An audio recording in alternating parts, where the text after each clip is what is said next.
ഇത് ഒരു സൺഡേ ആണ്. കറക്റ്റ് ആയിട്ട് പറഞ്ഞാല് സെപ്റ്റംബർ 14. ഇക്കാക്ക് തൊടുപുഴ വരെ പോകേണ്ട ഒരു കാര്യം ഉണ്ടായിരുന്നു. അപ്പോ ഞാനും കൂടെ കൂടി. ഇന്ന് നല്ല വെയിലുണ്ട്.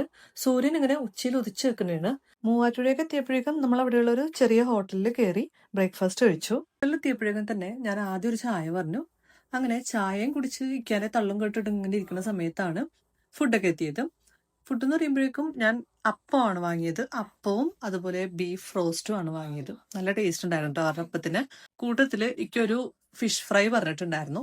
അപ്പോൾ ഞങ്ങൾ വിചാരിച്ചു ഫിഷ് ഫ്രൈ എന്ന് പറയുമ്പോഴേക്കും നമുക്ക് കുറച്ച് പുറമേ നല്ല മുരിഞ്ഞിട്ട് ഉള്ളിൽ സോഫ്റ്റ് ആയിട്ടുള്ള എന്നാലും കുറച്ച് മസാലയൊക്കെയുള്ള ആ ഒരു ടൈപ്പ് ആയിരിക്കും എന്നാണ് വിചാരിച്ചത്. പക്ഷെ ഇത് ഡീപ്പ് ഫ്രൈ ചെയ്തിട്ടുള്ളതായിരുന്നു. അതായത് നല്ല ഹാർഡായിട്ടുള്ളതായിരുന്നു. ഭക്ഷണമൊക്കെ കഴിച്ച് അവിടുന്ന് യാത്രയായി.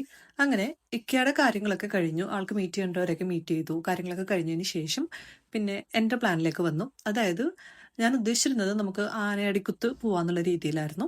അപ്പോൾ അങ്ങോട്ടേക്ക് വണ്ടി എടുത്തു. ഫസ്റ്റ് ടൈമാണ് കേട്ടോ ഇവിടെ പോകുന്നത്. അപ്പോൾ അതിൻ്റെ ഒരു എക്സൈറ്റ്മെന്റ് എനിക്കുണ്ട്. അപ്പോൾ നമ്മളവിടെ എത്തി. അപ്പോൾ ഇവിടെ ഒരു റബ്ബർ തോട്ടം ഉണ്ട്. അതിന്റെ ഉള്ളിൽ കൂടിയാണ് പോകുന്നത്. കുറച്ചങ്ങോട്ട് ചെന്ന് കഴിഞ്ഞപ്പോഴേക്കും വലിയൊരു പാറയാണ്. അപ്പൊ അതിന്റെ മുകളിലേക്ക് ആളുകളൊക്കെ കയറുന്നുണ്ട്. അതുവഴി ഇറങ്ങി വരുന്നുണ്ട്. ഇങ്ങനെയൊക്കെയുള്ള സീനാണ് കണ്ടത്. അപ്പോൾ കയറുന്നത് നമ്മൾ താഴെ നോക്കുമ്പോഴേക്കും ആളുകൾ ഇത്രയും ഉയരത്തിൽ നിൽക്കുമ്പോഴേക്കും നമുക്കൊരു ടെൻഷൻ തോന്നുന്നത് എങ്ങനെ അവിടെ എത്തി എന്നുള്ളത്.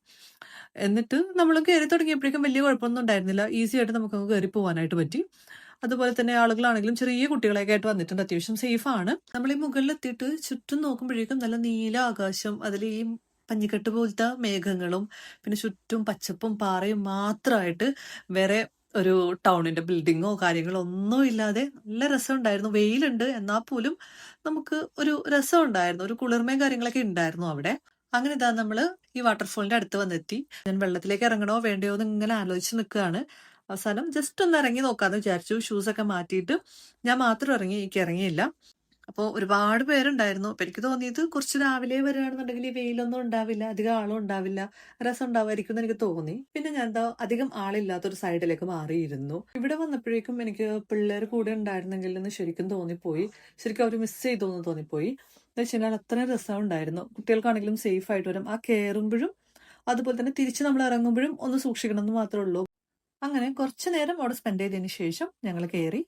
എന്നിട്ട് അവിടെ തന്നെ ഒരു ചെറിയ കടയുണ്ടായിരുന്നു. അവിടുന്ന് ഒരു സോഡാ സർബത്തൊക്കെ വാങ്ങി കുടിച്ചിട്ട് നമ്മൾ അവിടുന്ന് തിരിച്ചിറങ്ങി. കയറി പോണ അത്ര എളുപ്പമല്ല ഇറങ്ങാനായിട്ട്. എനിക്ക് അത്രയും ഉയരത്തിൽ നിന്ന് താഴത്തേക്ക് നോക്കുമ്പോഴേക്കും പേടിയാണ്. അപ്പൊ എനിക്ക് എന്നെ ഇങ്ങനെ പിടിച്ചാണ് ഇറക്കി വെച്ചത്. ഇനിയിപ്പോ അടുത്തൊരു ഡെസ്റ്റിനേഷൻ കൂടി എന്റെ മൈൻഡിലുണ്ട്. ഇനിയിപ്പോ അങ്ങോട്ടേക്കാണ് പോകുന്നത്. അത് നമുക്ക് അടുത്ത വീഡിയോയിൽ കാണാം. അൻടിൽ ദെൻ ബൈ.